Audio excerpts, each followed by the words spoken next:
Revenge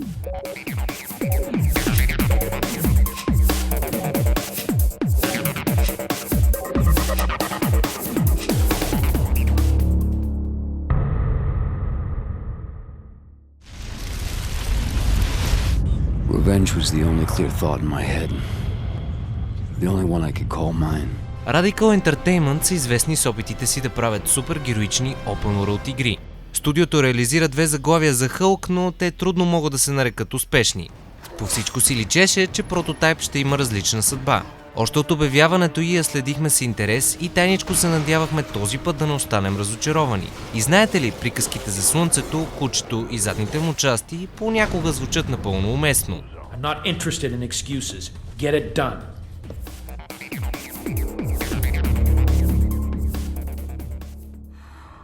Jesus. I knew something fucked up was going on at Gentek. What the hell happened to you, Alex? Фокусът на историята попада върху съдбата на Алекс Мърсър. При започването на играта той се събужда в моргата без никакви спомени за миналото си. След като успява да избяга, се оказва, че се намира в Манхатън. Градът е покосен от вирус, превръщащ хората в зомбита, а в последствие в чудовища.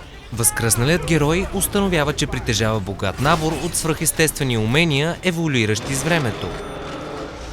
Разкъсван от въпроси кой е и дали въобще е човек, той е твърдо решен да намери причинителят на всичко това и да му го върне тъпкано.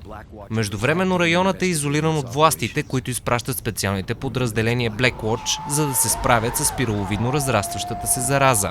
По този начин Алекс е изправен срещу 2 враждуващи страни – военните и мутиращите орди, предвождани от таинствената Елизабет Грин. Историята се разкрива чрез хаотично сглобени катсцени, съпровождащи изпълнението на главните мисии. Допълнителни детайли се разкриват чрез абсорбиращата възможност на главния герой. Когато той асимилира определени субекти, заедно с уменията им взима също и част от спомените им. На специално направената клонирана система тези парчета се събират подобно на мозайка и съответно може да се разбере повече за таинствената конспирация, стояща зад всичко.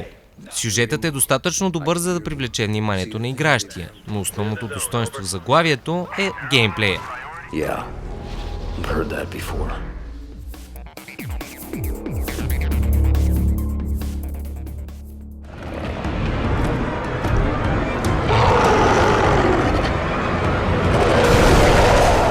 Прототайп е сендбокс игра, а основният акцент е използването на уменията, придобити от Алекс вследствие на вируса.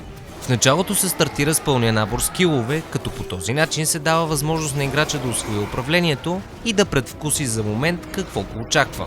Може би това е причината след експлозивното въведение първите няколко часа да са малко муднички, но скоро всичко си идва на мястото. Вирусът явно се отразява добре на атлетичните данни на Алекс, защото той буквално прелита от сграда на сграда. А дори и най-големите майстори на паркура могат да позеленеят от яд, като го видят с каква скорост се предвижва из града. В тези моменти управлението на героя носи истинска наслада. Планирането от едно на друго място, съпроводено с няколко удължени скока, дава невероятно усещане за свобода. Другия основен момент са битките.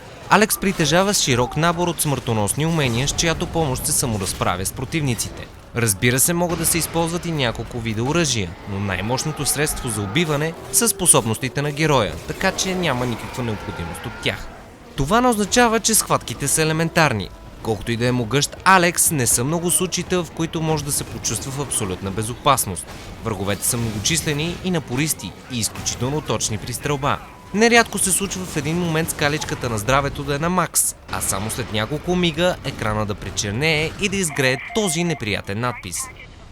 Като недостатък на екшъна може да се отбележи, че цялата навалица прави битките да изглеждат хаотични и разпилени, но все пак не става дума за походова стратегия, пък е твърде вероятно уличните мелета да изглеждат точно по този начин.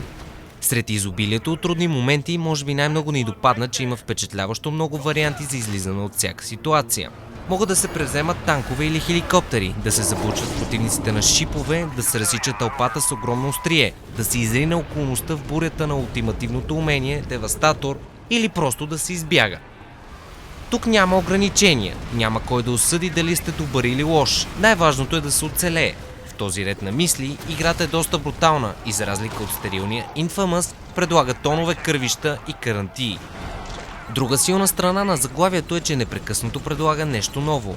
А дори и след средата, все още има купища скилове за закупуване. Те са разделени на няколко основни категории – атакуващи, абсорбиращи, защитни, а има и такива увеличаващи силата, жизнеността или способите за предвижване.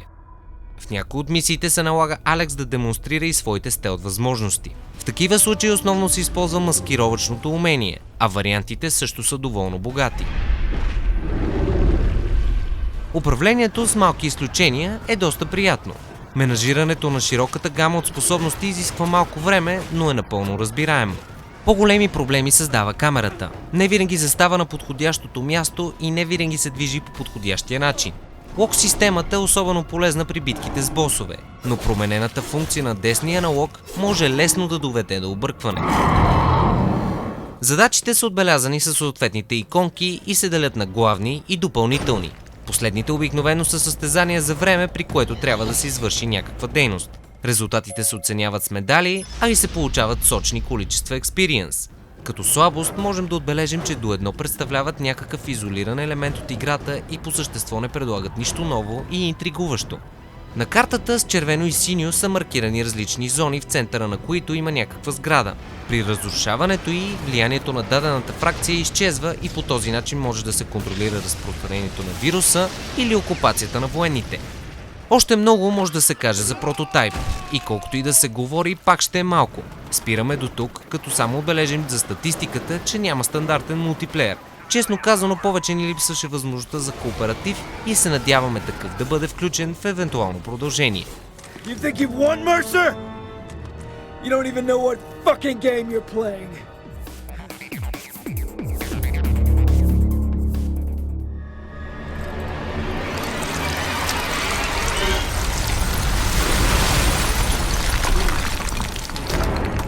Прототайп може би няма по-спорен елемент от графиката. Качеството варира между отличното представяне на масовите баталии и разочарованието при лишените от детайл повторяеми сгради. Играта има своите слабости, но от друга страна няма да видите на друго място такава огромна тълпа, толкова динамично променящи се събития, такава свобода на придвижване и то без почти никакво падане на кадрите. Добро впечатление правят също така ефектите при промяната и употребата на скиловете. Споменахме за постния дизайн на града, но същото може да се отнесе и за този на персонажите, като повечето са напълно стандартни и безинтересни. Озвучението е стабилно и професионално направено. Не знаем колко са всичките озвучени диалози, но е забележителен фактът, че авторите са обърнали отделно внимание на всеки един от десетките спомени, с които се сблъсква героя. No. They're all dead. All dead. Except me. Прототайп е едно мини явление в гейм индустрията.